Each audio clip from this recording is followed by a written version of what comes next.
जय हिंद दोस्तों, कैसे हो आप सभी। उम्मीद करूंगा कि आप सभी बहुत ही बढ़िया होंगे, शानदार होंगे और ये जबरदस्त होंगे। तो साथियों, आज के इस वीडियो के अंदर हम बात करने वाले हैं रेलवे ग्रुप डी भर्ती 2025 से 26, जिसका आपने एग्जाम दिया था। अब बच्चे वेट कर रहे हैं कि यहाँ पर कि जो आपका रिजल्ट है वो आपका कब तक आएगा। तो गुड न्यूज आपके लिए रहने वाली है कि रिजल्ट की जो डेट है वो आपकी आउट हो चुकी है। और जो नॉर्मलाइजेशन का जो चक्रव्यूह है, काफी बच्चे को यहाँ पर डाउट था कि सर नॉर्मलाइजेशन हमें कितने मार्क्स तक का मिलने वाला है, क्या चक्रव्यूह इसका नॉर्मलाइजेशन का रहने वाला है, तो वो भी आपका मैं इस वीडियो के अंदर क्लियर करने वाला हूं। ऑल जोन की कट ऑफ की भी जारी हो चुकी है, उसकी बात हम करने वाले हैं।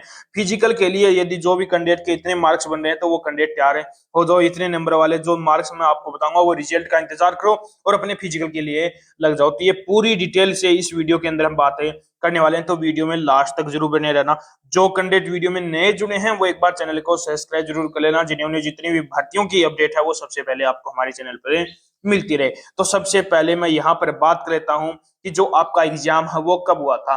तो एग्जाम है वो आपका 27 नवंबर से स्टार्ट हुए थे और 10 फरवरी तक आपके एग्जाम में चले थे। अब इसका बात करूं, यहाँ पर रिजल्ट है वो आपका कब तक जारी होगा। तो पूरा तो कंफर्म नहीं है, लेकिन लगभग लगभग चांस है कि आपका जो रिजल्ट है वो 15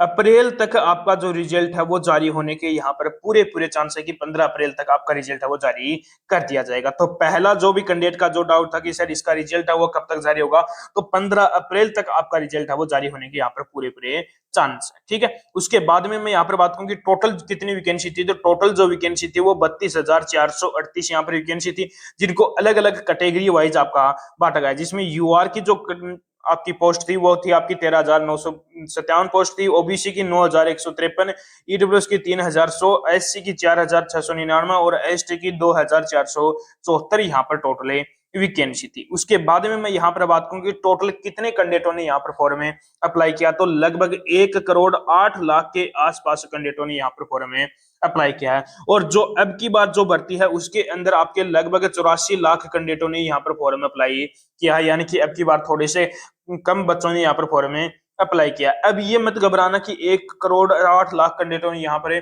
फॉर्म अप्लाई किया है तो जितने कैंडिडेट फॉर्म अप्लाई करते हैं उतने ही कैंडिडेट एग्जाम दे पाते हैं, नहीं। लगभग आपके 35 लाख के आसपास कैंडिडेटों ने यहाँ पर एग्जाम में दिया है। अब इसमें यह भी नहीं कि 35 लाख के 35 लाख कैंडिडेट ही इस भर्ती को लेकर सीरियस होंगे, नहीं। लगभग आपको इस भर्ती को लेकर सीरियस मिलेंगे 2 से 3% कैंडिडेट ही ऐसे मिलेंगे जो इस भर्ती को लेकर सीरियस रहे हैं। उन्हीं कैंडिडेटों का यहाँ पर सिलेक्शन होने वाला है। CWA और एक्स सर्विसमैन की बात करूं तो 4,90,000 कैंडिडेटों ने यहाँ पर एग्जाम में दिया है। अब बात करूं फिजिकल के लिए कितने कैंडिडेटों को यहाँ पर बुलाया जाएगा, तो जितनी वैकेंसी है उसके 3 गुना कैंडिडेटों को यहाँ पर फिजिकल के लिए बुलाया जाएगा। अब जो मैं यहाँ पर आज आपको मार्क्स बता रहा हूँ, यदि आपके इतने मार्क्स बन रहे हैं तो आप कैंडिडेट जल्द से जल्द अपनी फिजिकल की तैयारी पर लग जाना। ठीक है, उसके बाद में मैं यहाँ पर बात करूँ कि एग्जाम का जो लेवल है वो क्या रहा, तो आपको पता है कि एग्जाम का जो लेवल है वो किस पर डिपेंड करता है, कैंडिडेट पर डिपेंड करता है। जिस कैंडिडेट की अच्छी खासी तैयारी है उसको पेपर आसान लगता है, जिसकी तैयारी कम है उसको पेपर क्या लगता है, आपका हार्ड लगता है। क्वालिफाई मार्क्स की बात करूं तो यूआर के अंदर 40%, ओबीसी के अंदर 30%, एससी के अंदर 30% और एसटी के अंदर 25% यदि मार्क्स बन रहे हैं तो वो कैंडिडेट क्या है, क्वालिफाई है। ये नहीं है कि आप इतने मार्क्स हैं तो आप कैंडिडेट मेरिट लिस्ट के अंदर नाम आ जाएगा, नहीं। इतने मार्क्स हैं तो आप क्या हो, कैंडिडेट क्वालिफाई ही रहने वाले हो। ठीक है, उसके बाद में मैं यहाँ पर बात कर लेता हूँ कि जो आपका नॉर्मलाइजेशन का जो खेल है वो क्या रहने वाला है। हार्ड शिफ्ट के अंदर आपको 14 से 17 मार्क्स तक का यहाँ पर नॉर्मलाइजेशन में फायदा देखने को मिलेगा। अब हार्ड शिफ्ट कौन कौन सी है, 14 दिसंबर की सेकंड, 4 दिसंबर की फर्स्ट और थर्ड, 27 दिसंबर की फर्स्ट सेकंड थर्ड शिफ्ट हो गई, 19 दिसंबर की फर्स्ट हो गई, 8 दिसंबर की सेकंड और थर्ड हो गई, 3 दिसंबर की सेकंड, 10 दिसंबर की फर्स्ट और थर्ड, 28 दिसंबर की सेकंड, 5 फरवरी की सेकंड, 9 फरवरी की थर्ड, 29 नवंबर की फर्स्ट, 21 दिसंबर की सेकंड, 11 दिसंबर की फर्स्ट और सेकंड शिफ्ट।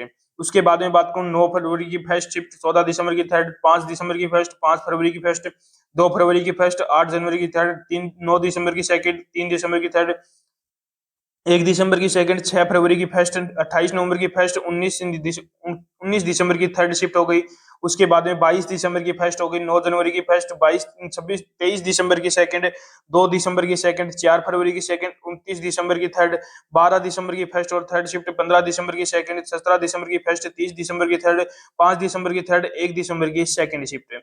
उसके बाद में आपके होगी 10 फरवरी की फर्स्ट शिफ्ट होगी, 8 दिसंबर की फर्स्ट शिफ्ट होगी, 8 जनवरी की फर्स्ट शिफ्ट होगी, 19 दिसंबर की सेकंड शिफ्ट होगी और 4 दिसंबर की सेकंड शिफ्ट है।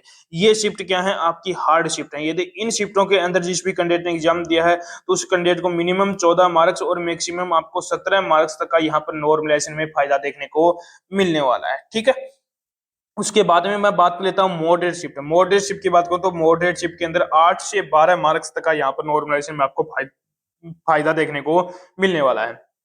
तो मॉडरेट शिफ्ट है, 1 दिसंबर की थर्ड शिफ्ट हो गई, 12 दिसंबर की सेकंड शिफ्ट, 8 दिसंबर की सेकंड शिफ्ट हो गई, 9 फरवरी की सेकंड और थर्ड शिफ्ट हो गई, 3 दिसंबर की फर्स्ट, 21 दिसंबर की फर्स्ट, 2 दिसंबर की थर्ड, 9 दिसंबर की फर्स्ट, 24 दिसंबर की सेकंड और थर्ड शिफ्ट हो गई, 22 दिसंबर की थर्ड शिफ्ट हो गई, 22 दिसंबर की 22 दिसंबर की थर्ड शिफ्ट हो गई और 22 दिसंबर की फर्स्ट सेकंड थर्ड शिफ्ट हो गई, 10 दिसंबर की आपकी सेकंड शिफ्ट हो गई। ये शिफ्ट क्या है, आपकी मॉडरेट शिफ्ट है।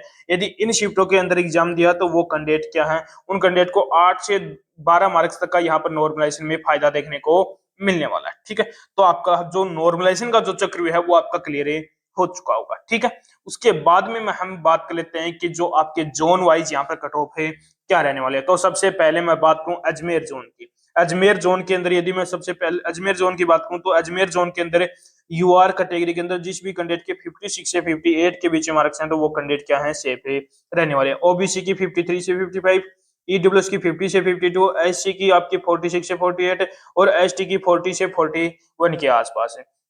भुवनेश्वर की बात करूं तो भुवनेश्वर के अंदर यूआर की 64, ओबीसी की 60, ईडब्ल्यूएस की 57 और एससी की 53 और एसटी की 50 के आसपास। प्रयागराज की बात करूं तो प्रयागराज के अंदर यूआर की 65, ओबीसी की 62, ईडब्ल्यूएस की 58, एससी की 52, एसटी की आपकी 48 के आसपास। कोलकाता की बात करूं तो कोलकाता के अंदर यूआर की 65, ओबीसी की 63, ईडब्ल्यूएस की 60, एससी की 56 और एसटी की 50 के आसपास। भोपाल की बात करूं तो भोपाल के अंदर यूआर की 62, ओबीसी की 60, ईडब्ल्यूएस की 56, एससी की 50 और एसटी की 45 के आसपास। सिकंदराबाद की बात करूं तो सिकंदराबाद के अंदर यूआर की 60, ओबीसी की 56, ईडब्ल्यूएस की 53, एससी की 48 और एसटी की आपकी 42 के आसपास। बेंगलुरु की बात करूं तो बेंगलुरु के अंदर यूआर की 60, ओबीसी की 57, ईडब्ल्यूएस की 54, एससी की 57 और एसटी की आपकी 43 के आसपास, 47 और एसटी की आपकी 43 के आसपास। रांची की बात करूं तो रांची के अंदर यूआर की 58, ओबीसी की आपकी 55, ईडब्ल्यूएस की 53,